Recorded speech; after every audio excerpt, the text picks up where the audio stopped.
Welcome to Bosco Campus Vision.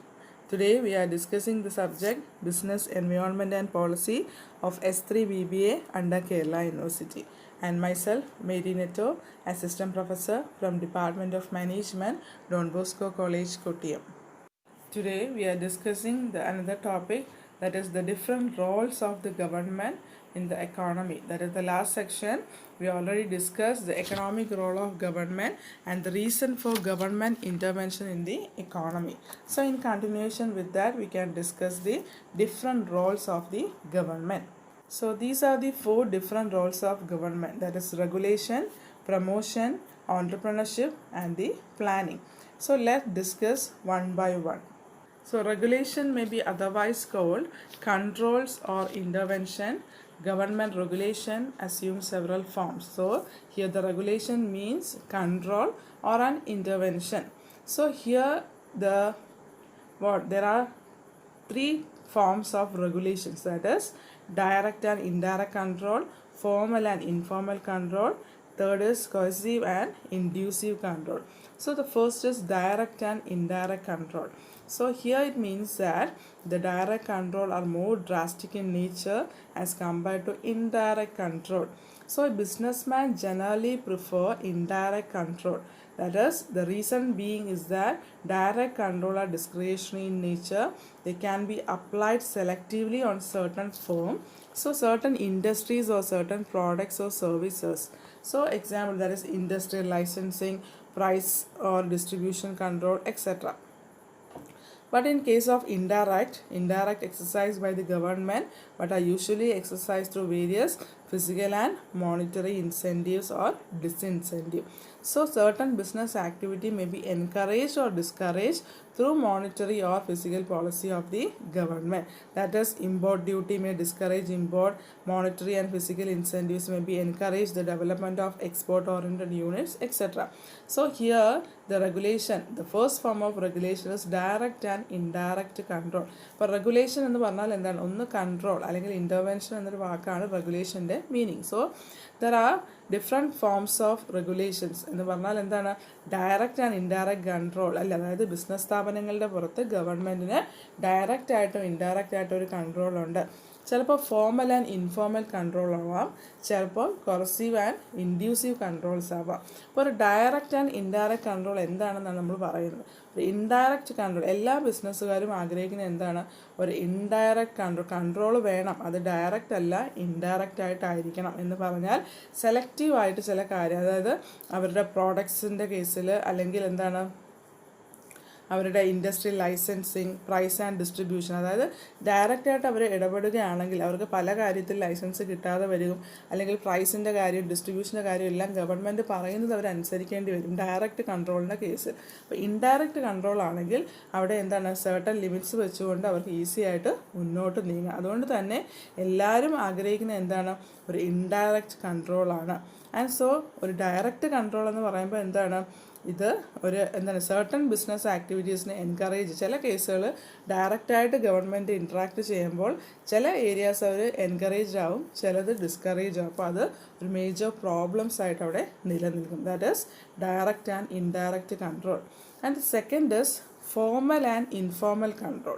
That is, formal controls are generally imposed through legislation. ഒരു formal control, അതായത് ഔപചാരിക അല്ലെങ്കിൽ ഒഫീഷ്യലായിട്ട് ചെയ്യുന്ന കാര്യങ്ങൾ എന്ന് പറയുമ്പോൾ എന്താ, നമ്മുടെ ലെജിസ്ലേഷൻസിലൂടെ കാര്യങ്ങൾ നീങ്ങണം. എന്ന് പറഞ്ഞാൽ ഒരു MRTP ആക്ട്, അതായത് monopolistic and restrictive trade practice act, അല്ലെങ്കിൽ കൺസ്യൂമർ പ്രൊട്ടക്ഷൻ ആക്ട് 1986 എന്നൊക്കെ പറയുമ്പോൾ നിയമപരമായിട്ട് നീങ്ങേണ്ട ചില കാര്യങ്ങളാണ്. അതിനെ നമുക്ക് അതിൻ്റേതായ രീതിയിൽ മുന്നോട്ട് നീങ്ങിയേ പറ്റൂ. ഇനി ഒരു ഇൻഫോർമൽ കൺട്രോൾ എന്ന് പറഞ്ഞാൽ എന്താണ്, it is imposed by business houses upon themselves out of need and custom. അപ്പോൾ ഒരു ഇൻഫോർമൽ സ്റ്റൈൽ എന്ന് പറഞ്ഞാൽ എന്താണ്, അതായത് ബിസിനസ് സ്ഥാപനങ്ങൾ അവരുടെ കസ്റ്റത്തിനനുസരിച്ച് ചെയ്യുന്ന ഒരു കാര്യങ്ങൾ. And these control emanate from business convention, informal agreements or acceptance by doing things. അപ്പോൾ ചില കാര്യത്തിനൊക്കെ അവരെന്താണ്, ഒരു ഇൻഫോർമൽ എഗ്രിമെൻറ്റ്സ്. അപ്പം ബിസിനസ്സിൽ ചില കണ്ടീഷൻസ് ഫോർമൽ കൺട്രോൾസ് ആവാം, ചിലത് ഇൻഫോർമൽ കൺട്രോൾസ് ആകാം. And the next is coercive and inducive control. അവിടെ പറയുന്നത് എന്താണ്, certain government regulations require that the businessman should perform certain actions or refrain from doing certain actions. That is, if he doesn't do so, penalty will be imposed by the government. So these are the coercive control, that is, tax must be paid or the penalty will be there in the form of fine or punishment. Clear with the point? And so the inducive control means that the grant of subsidy if the production exceeds the limit. അപ്പോൾ ഒരു coercive and inducive control. അപ്പോൾ ഒരു coercive control പറയുന്നത് എന്താണ്? Government, അതായത് government regulation, ഒരു ബിസിനസ്മാൻ്റെ പുറത്ത് government വെച്ചിരിക്കുന്ന ചില നിയമങ്ങളാണ്. അതായത് ഒരു എക്സാമ്പിളായിട്ട് നമ്മൾ പറഞ്ഞാൽ ടാക്സ് അടയ്ക്കണമെന്ന് പറയുന്ന ഒരു ഗവൺമെൻറ് നിയമം. അടച്ചില്ലെങ്കിൽ they have to pay punishment, ഇല്ല ഒരു പെനാൽറ്റിയോടുകൂടി അല്ലെങ്കിൽ ഒരു പണിഷ്മെൻറ്റ്, ഒരു ഫൈൻ ഇമ്പോസ് ചെയ്തുകൊണ്ട് അവരെ കൊണ്ട് ചെയ്യിക്കുന്ന ഒരു പ്രോസസ്സാണ് കോയസീവ് കൺട്രോൾ എന്ന് പറയുന്നത്. ഇൻഡ്യൂസീവ് കൺട്രോൾ എന്ന് പറയുമ്പോൾ എന്താണ്?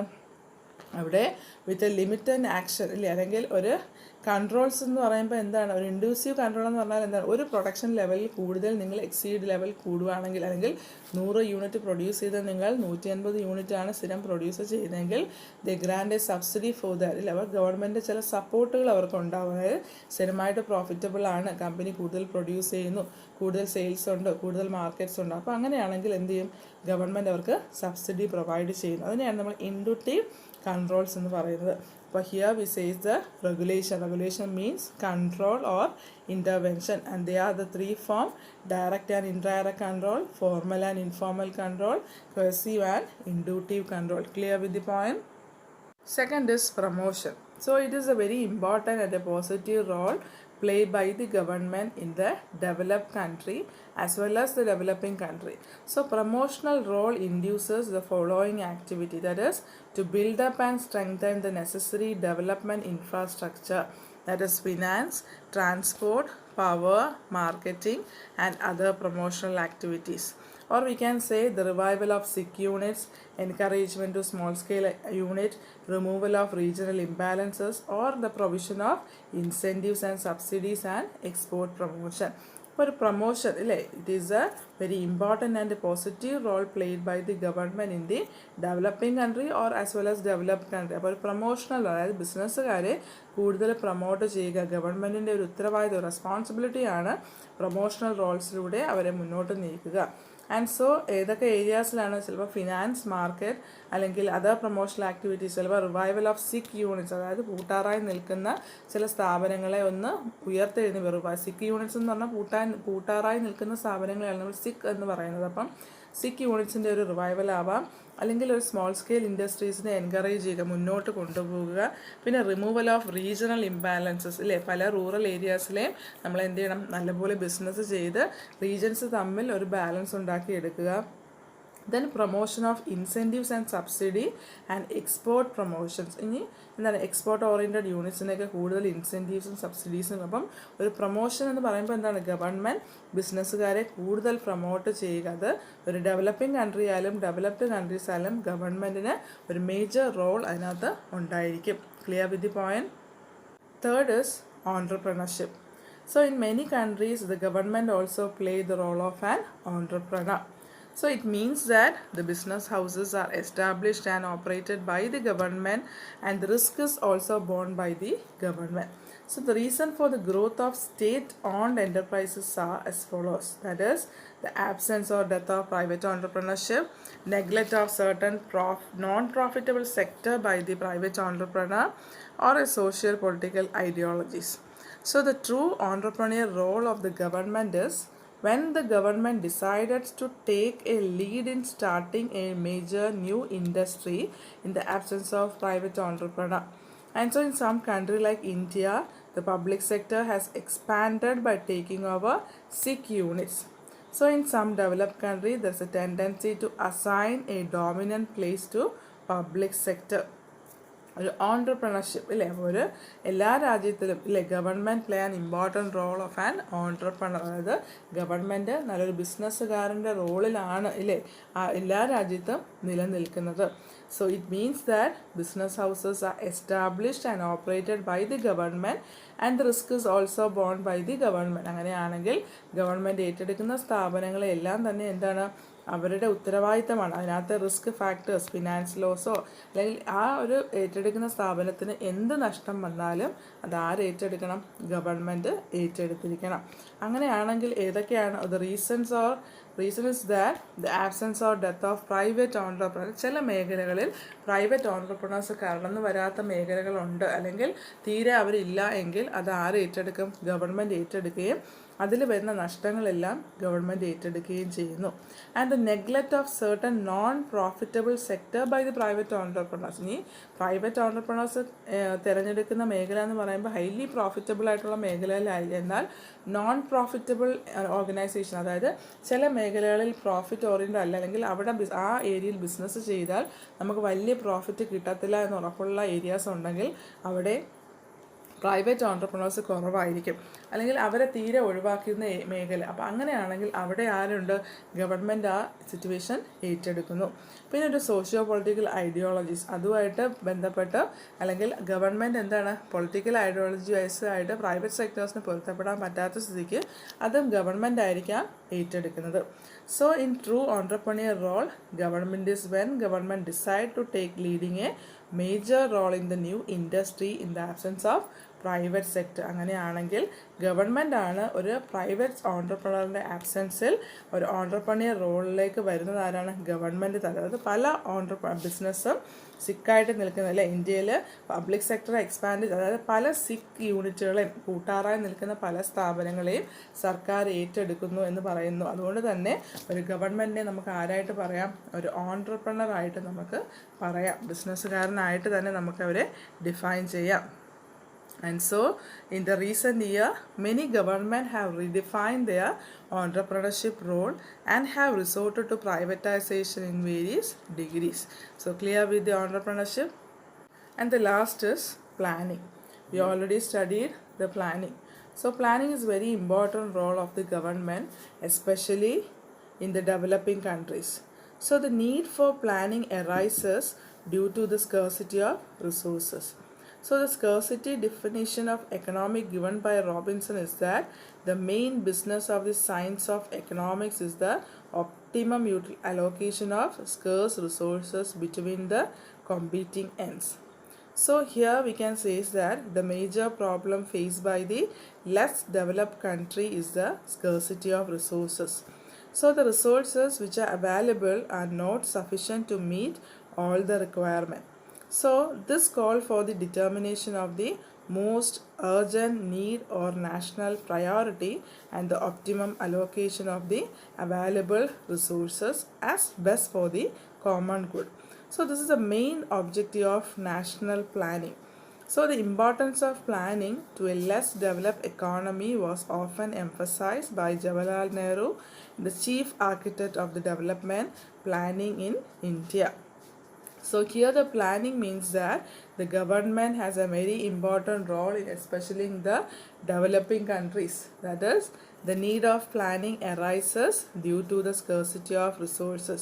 അപ്പോൾ പ്ലാനിങ് നമ്മൾ പഠിച്ചിട്ടുണ്ടല്ലേ, ഡിസൈഡിങ് ഇൻ അഡ്വാൻസ് നമ്മൾ പറയാറുണ്ട്. സോ ഒരു ഗവൺമെൻറ്റിൻ്റെ കേസിൽ എടുക്കുകയാണെങ്കിലും ഒരു ഡെവലപ്പിംഗ് കൺട്രിയിൽ പ്ലാനിങ് എന്ന് പറയുമ്പോൾ എന്താണ്? ഗവൺമെൻറ് ആണ് ഏറ്റവും കൂടുതൽ എന്തിനു വേണ്ടിയിട്ട്? ഒരു ബിസിനസ്സിന് വേണ്ടി പ്ലാൻ ചെയ്യുന്നത്. അതുകൊണ്ട് തന്നെ സ്കേഴ്സിറ്റി ഓഫ് റിസോഴ്സസ്, അല്ലേ, ഒരു പ്ലാനിങ് കൂടുതൽ വേണ്ടുന്ന എവിടെയാണ്? റിസോഴ്സസ് എവിടെയാണോ ഇല്ലാതെ വരുന്നത് അവിടെയാണ് ഏറ്റവും കൂടുതൽ നമുക്ക് എന്ത് വേണം? ഒരു പ്ലാനിങ്ങിൻ്റെ അത്യാവശ്യം. അപ്പോൾ ഗവൺമെൻറ് ആണ് ഒരു ഡെവലപ്പിംഗ് കൺട്രിയിൽ സ്കേഴ്സിറ്റി ഓഫ് റിസോഴ്സസ് ഉണ്ടാകുമ്പോൾ ഏറ്റവും കൂടുതൽ ഇമ്പോർട്ടൻസ് പ്ലാനിങ്ങിന് കൊടുക്കുകയും ആ ബിസിനസ്സിനെ പ്രൊമോട്ട് ചെയ്യുകയും ചെയ്യേണ്ടത്. And so the major problem face by this less development country, അങ്ങനെയാണെങ്കിൽ വളർച്ചയില്ലാത്ത ഒരു രാജ്യത്തിൽ ഏറ്റവും കൂടുതൽ ഫേസ് ചെയ്യുന്നൊരു പ്രോബ്ലവും ഈ സ്കേഴ്സിറ്റി ഓഫ് റിസോഴ്സസിൻ്റെ ഇല്ലായ്മ അല്ലെങ്കിൽ റോ മെറ്റീരിയൽസിൻ്റെ ഇല്ലായ്മയാണ് അവരുടെ ഏറ്റവും വലിയ problem. And so the resources which are available are not sufficient to meet all the requirements. എന്നാൽ അവരുടെ കയ്യിലുള്ള റിസോഴ്സസ് ഉപയോഗിച്ച് ഒരിക്കലും നമുക്ക് എന്താണ് അവരുടെ അത്യാവശ്യ കാര്യങ്ങൾ ചെയ്യാൻ അല്ലെങ്കിൽ അവരുടെ എന്താണ് എല്ലാ സഫീഷ്യൻ്റ് ആയിട്ടുള്ള എല്ലാ റിക്വയർമെൻറ്റ്സും മീറ്റ് ചെയ്യാൻ പറ്റാറില്ല. And so the main objective of national plan, അപ്പം നമ്മുടെ രാജ്യത്ത് ഒരു നാഷണൽ പ്ലാനിങ്ങിൻ്റെ ഇമ്പോർട്ടൻസ് വരുന്നത് എപ്പോഴും എവിടെയാണ്? ഈ റിക്വയർമെൻറ്റ്സ് അല്ലെങ്കിൽ ഒരു സ്കേഴ്സിറ്റി ഓഫ് റിസോഴ്സസ് വരികയും അതിനുവേണ്ടി കൂടുതൽ നമ്മൾ പ്ലാൻ ചെയ്യുകയും വേണം. and so the importance of planning is less developed economy was often emphasis. അങ്ങനെയാണെങ്കിൽ ഒരു ഡെവലപ്ഡ് എക്കോണമിയിൽ പ്ലാനിങ്ങിന് ഇത്രയധികം ഇമ്പോർട്ടൻസ് വേണമെന്ന് പറഞ്ഞത് ആരാണ്? നമ്മുടെ രാജ്യത്തിൻ്റെ ചീഫ് ആർക്കിടെക്റ്റ് എന്ന് പറയുന്ന ജവഹർലാൽ നെഹ്റു ആണ് ആദ്യം ഇത് സജസ്റ്റ് ചെയ്തത്. So clear with the point. So today we discuss the different roles of government. That is, we discuss the 4 roles of government. That is, first we discuss the regulation. Regulation means control or intervention, and we discuss the 4 regulations. That is, direct and indirect control, industrial licensing, direct and indirect control, formal and informal control, coercive and inducive control. Second, we discuss the promotion. Fourth, we discuss the entrepreneurship, and the last is planning. So clear with the points. So this is the end of today's section. Hope you all understood the portion. So prepare well, study well. Thank you.